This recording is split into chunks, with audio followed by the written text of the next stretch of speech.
আসসালামু আলাইকুম গাইস। আশা করি সকলেই ভালো আছেন। আমি আখিল এগ্রো ফার্মের পক্ষ থেকে সবাইকে আন্তরিকভাবে শুভেচ্ছা ও অভিনন্দন জানাচ্ছি। দেখুন আমি রাতে কিভাবে পানি দিই। রাতে ফুলফিল আমি সাদা পানি দিই, ওষুধ দিই না। সারাদিন ওষুধ দিই, সারা রাত সাদা পানি দিই।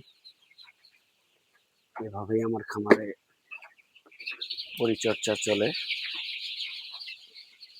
আলহামদুলিল্লাহ, আল্লাহর রহমতে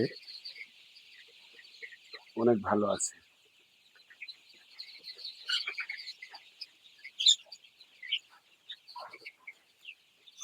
দেখুন আমি আজকে নতুন বালি দিয়েছি, নতুন লিটার দিয়েছি, যার কারণে মুরগিগুলো আজকে ভালোভাবে হাঁটতেছে, চলাফেরা করতেছে। আমি পানি পাত্র দিয়েছি ৬টা।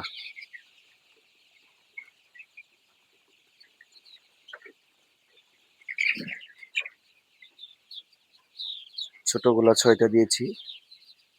আজকে বয়স ১৬ দিন।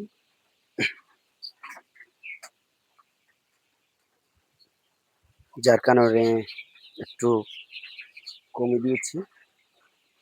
আর আমি পানি যে দেই ১৬ দিন আজকে বয়স, যার কারণে ১ ঘন্টা পানির পাত্র উঠায় রাখি, তারপর আমি পানি দিই, যাতে করে পানিটি ভালোভাবে তৃপ্তি মতো খেতে পারে। এই হলো পানির বিষয়। আর আমি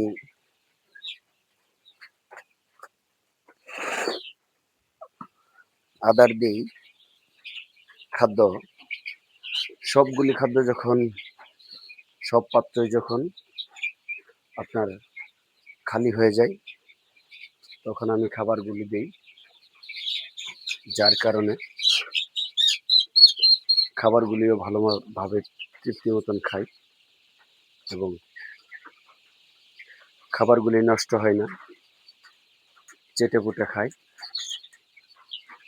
আলহামদুলিল্লাহ।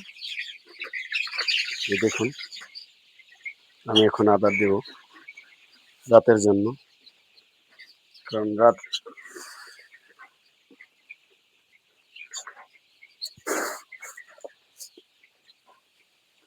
রাতের জন্য একটু আদার বেশি করে দিই, দিনে অল্প অল্প করে দিই, বারবার দিই।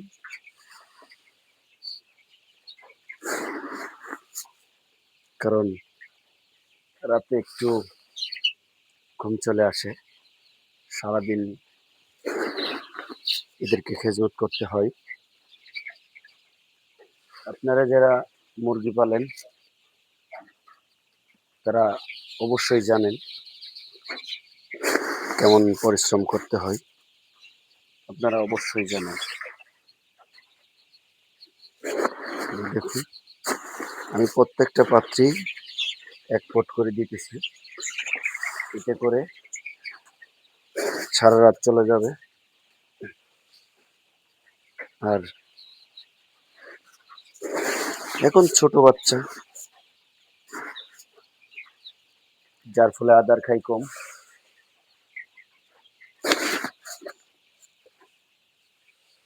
যখন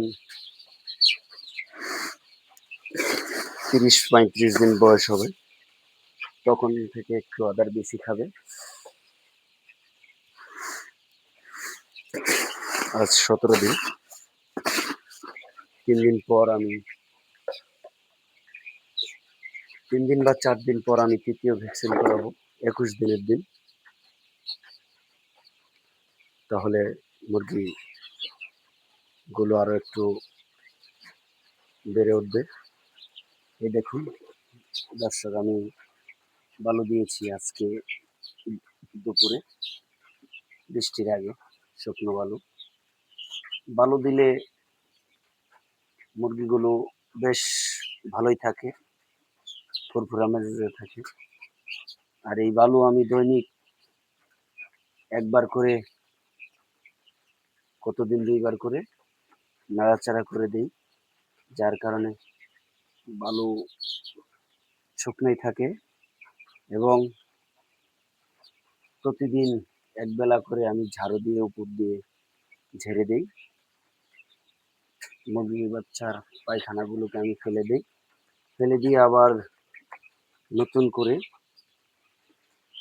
বেশি না অল্প করে বালি উপর দিয়ে ছিটিয়ে দিই। যার কারণে সবসময় বালু শুকনোই থাকে। আশা করি বুঝতে পারছেন। আর আপনারা যদি কেউ খামার করে থাকেন, যদি কোনো বিষয় অজানা থাকে তাহলে অবশ্যই বলবেন, কমেন্ট করবেন। কমেন্টের মাধ্যমে ইনশাআল্লাহ জানিয়ে দিব। এই বলে আমার ভিডিওটি এখানে শেষ করছি। সবাই ভালো থাকবেন, সুস্থ থাকবেন। আসসালামু আলাইকুম।